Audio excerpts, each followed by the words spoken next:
June 1వ తేదీ మన ఆంధ్రప్రదేశ్ రాష్ట్ర చరిత్రలోనే సువర్ణ అక్షరాలతో నిలిచిపోయేటటువంటి రోజు. సుదీర్ఘమైనటువంటి కళ, సుమారు 30 సంవత్సరాలుగా నిరీక్షణ మనందరి కళ్ళల్లో ఉండింది. ఎప్పుడు మనకి సరికొత్త రైల్వే జోన్ మన ఆంధ్రప్రదేశ్ లో సాధిస్తామని. దానికి సంబంధించి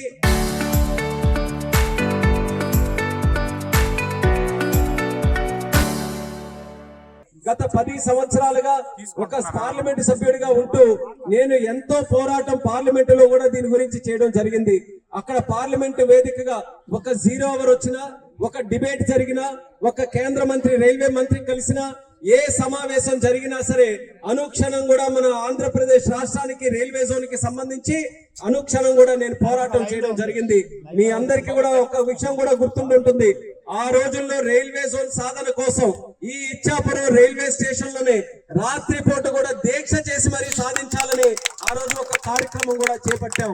అయితే ఈ రోజు నాకు ఆనందం ఏంటంటే, ఒక కేంద్ర మంత్రిగా నేనున్నటువంటి సమయంలో ఆంధ్రప్రదేశ్ రాష్ట్రానికి సరికొత్త railway zone, south coast railway zone సాధించుకోవడం అనేది నాకెంతో గర్వంగా ఉంది, ఆనందంగా ఉందని కూడా మీ అందరితో పాటు పంచుకుంటున్నాను. అయితే రైల్వే జోన్ సాధించినప్పటికీ ఇక్కడ ఉన్నటువంటి ముఖ్యంగా మన ప్రజల్లో ఒక ఆందోళన ఉండింది.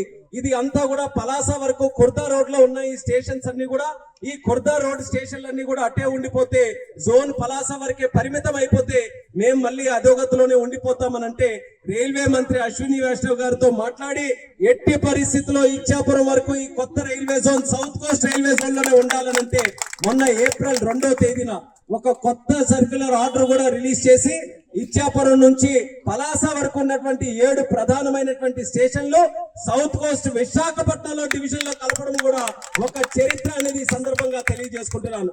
ఇక్కడ ముఖ్యంగా ఉన్నటువంటి రైల్వే కుటుంబాలు, రైల్వే ఎంప్లాయీస్, వాళ్ళకి దీని తాలూకా ప్రాధాన్యత ఏంటో వాళ్ళకందరికీ కూడా తెలుస్తుంది. అక్కడ గతంలో పలాసలో ఒక సమస్య ఉన్నా, లేకపోతే ఇక్కడ ఇచ్చాపురంలో సమస్య ఉన్నా, ఈ దారి పొడవునా ఉన్నటువంటి స్టేషన్ లో ఎప్పుడు ఏ సమస్య వచ్చినా సరే మనం అందరం కూడా భువనేశ్వర్ వరకు వెళ్లేవాళ్ళం. భువనేశ్వర్ వెళ్లి అక్కడ అధికారుల దగ్గర కూర్చొని, అక్కడ డిఆర్ఎం దగ్గర కూర్చొని, అక్కడ జిఎం దగ్గర కూర్చొని వాళ్ళందరూ కూడా అనేక ప్రాధాన్యతలు వాళ్ళందరికీ కూడా ఉంటే మా ప్రాంతానికి కూడా న్యాయం చేయండి అని చెప్పి ఎన్నో సందర్భాల్లో నాయకులకి నేను తీసుకెళ్లాను, ఎమ్మెల్యే గారికి తీసుకెళ్లాను. నేను కూడా రైల్వే మీటింగుల్లో కూడా పార్టిసిపేట్ చేసేవాడిని. ఇప్పుడు అలాంటి సమస్య ఏది కూడా లేకుండా ఈ ప్రాంతంలో ఏ సమస్య ఉన్నా సరే దర్జాగా మన రాష్ట్రంలో మన డిఆర్ఎం, మన జిఎం దగ్గరే కూర్చొని మన సమస్యలన్నీ కూడా పరిష్కరించుకునే అవకాశం ఈ కొత్త రైల్వే జోన్ ద్వారా మనకి దక్కిందని కూడా తెలియజేస్తున్నాను. నాకు ఎప్పుడూ కూడా ఒకే నమ్మకం, రైల్వేస్ ని కానీ మనం అభివృద్ధి చేసుకోగలిగితే ఆ ప్రాంతం అభివృద్ధి చెందుతుంది, జిల్లా అభివృద్ధి చెందుతుందని. ఈ మాట ఎందుకు చెప్తున్నానంటే, గతంలో స్వర్గీయ కింజరాపు ఎర్రన్నాయుడు గారు స్టాండింగ్ కమిటీ రైల్వేకి చైర్మన్ గా ఉన్నప్పుడు మన శ్రీకాకుళం జిల్లాలో రైల్వే తాలూకా సమస్యలన్నిటి మీద కూడా దృష్టి పెట్టి ఎంతో కొంత మన దగ్గర అభివృద్ధి జరిగిందనంటే దానికి ప్రధాన కారణం స్వర్గీయ కింజరాపు ఎర్రన్నాయుడు గారు అనేది మళ్ళీ గుర్తు చేస్తున్నాను. ఆ రోజు మనకి మెయిన్ లైన్ కానివ్వచ్చు, నౌపాడ నుంచి గుణపూర్ వెళ్లే లైన్ కానివచ్చు, ఈ 2 లైన్ల మీద కూడా పెద్దగా దృష్టి పెట్టి స్టాపులు తీసుకొని రావడం, కొత్త ట్రైన్స్ వేయించడం, అలాగే విశాఖ ట్రైన్ కూడా ఆ రోజు వచ్చిందనంటే ఎర్రన్నాయుడు గారి కారణమని తెలియజేస్తున్నాను. ఎర్రన్నాయుడు గారి ట్రైన్ అని చెప్పి ఒక ప్రత్యేకంగా ప్యాసింజర్ ఎక్స్ప్రెస్ కూడా ఆయన ఆధ్వర్యంలోనే ఆ రోజు మొదలు పెట్టారు. ఆ యొక్క కార్యక్రమాలన్నీ, ఆ రైల్వే ఆశయాలన్నీ ముందుకు నడిపిస్తూ గత 12 సంవత్సరాలుగా నా భుజాల మీద ఆ సమస్యలు వేసుకొని నేను కూడా పోరాటం చేశాను. ఆ పోరాట ఫలితం వల్లే ఈ రోజు రైల్వే జోన్ కూడా మనం సాధించుకున్నాం. దాంతో పాటు మన జిల్లాలో రైల్వేస్ కి సంబంధించి ఎన్నో ప్రధానమైన కార్యక్రమాలు కూడా మనం పూర్తి చేశాం. అందులో ఒక్క ఉదాహరణ మీ అందరికీ కూడా చెప్పాలనంటే, మన పార్లమెంట్ కాన్స్టిట్యున్సీలో, శ్రీకాకుళం పార్లమెంట్ కాన్స్టిట్యున్సీలో ఏకంగా 50 పైగా ఆర్ఓబీలు మనం శాంక్షన్ చేసుకొని 3,300 కోట్ల రూపాయలతో ఆర్ఓబీలు మన జిల్లాలో, మన ప్రాంతంలో మనం చేసుకుంటున్నాం. ఏ కాన్స్టిట్యున్సీలో కూడా ఇన్ని ఆర్ఓబీలు ఎక్కడ కూడా శాంక్షన్ కాలేదు. కేవలం మన శ్రీకాకుళం పార్లమెంట్ లోనే 50కి పైగా ఆర్ఓబీలు శాంక్షన్ అయ్యాయి. అందులో గర్వకారణం ఏంటంటే, ఇచ్చాపురం మున్సిపాలిటీకి ఎల్లప్పుడూ కూడా ఉండిపోయినటువంటి సమస్య, ఇచ్చాపురం మున్సిపాలిటీ ఒకటైనా రైల్వే ట్రాక్ అవతలోకి ఇచ్చాపురం, రైల్వే ట్రాక్ అవతలోకి ఇచ్చాపురం.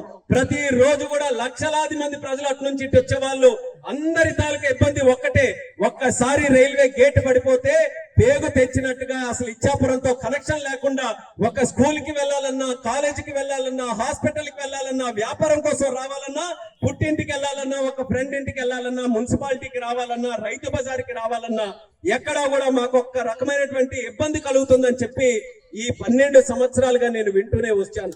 నేను ఆ సమస్యకి ఎలాగైనా పరిష్కారం అందించాలని అక్కడ భువనేశ్వర్ వెళ్ళినప్పుడు మాట్లాడాం. కానీ అశోక్ అన్న గారిని నిరంతరం దీని మీద కృషి చేశాం.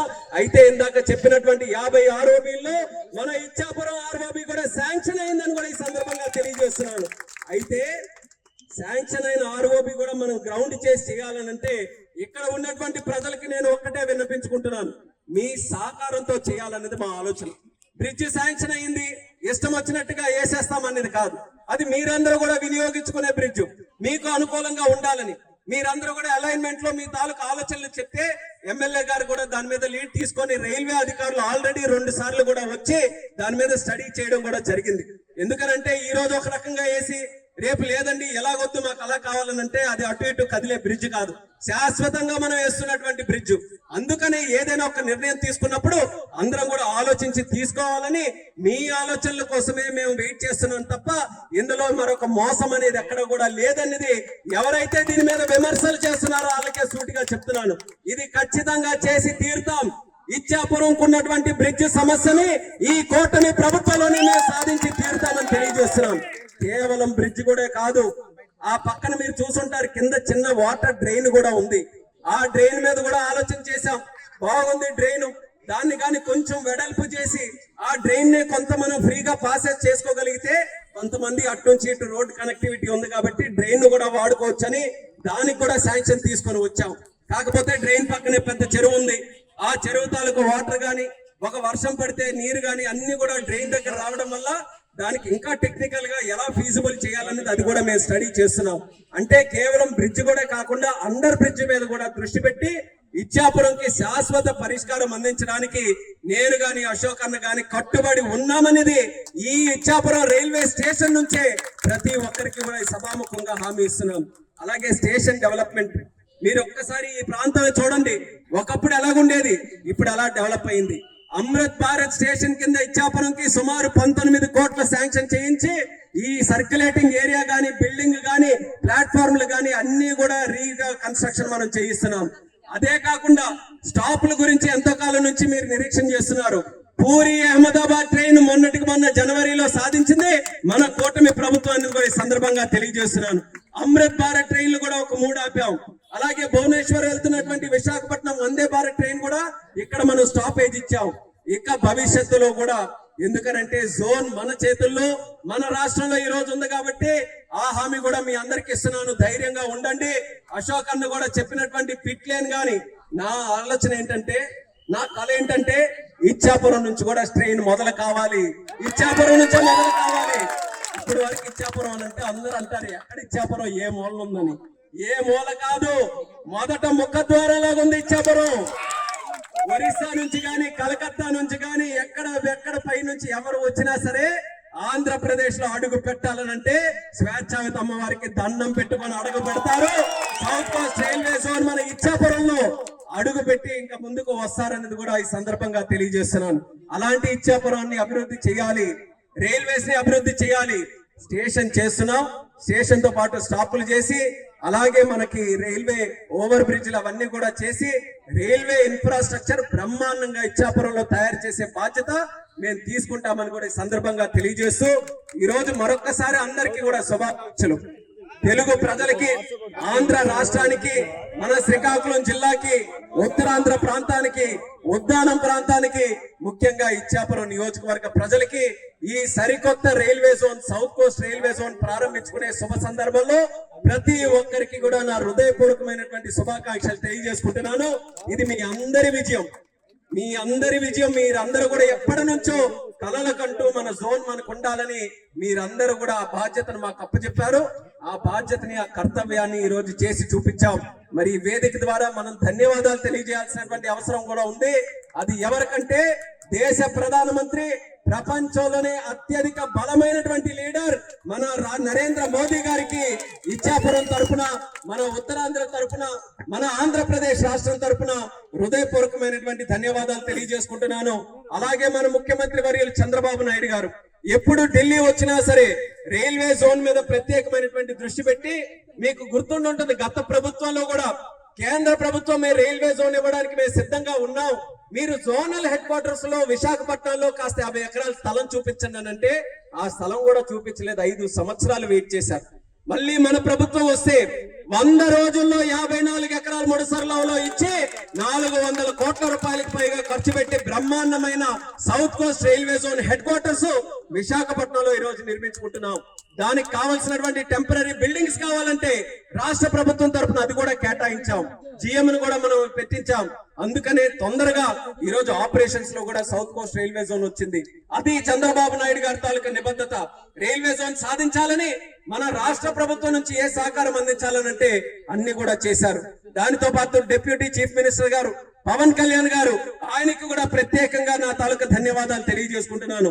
ముగ్గురు కూడా మన రాష్ట్ర అభివృద్ధి కోసం నిరంతరం కూడా కృషి చేస్తూ కేంద్ర ప్రభుత్వం నుంచి రావాల్సినటువంటి అంశాల్లో ఎక్కడ ఆలస్యం గాని జాప్యం లేకుండా అన్ని కూడా జరుగుతున్నాయి.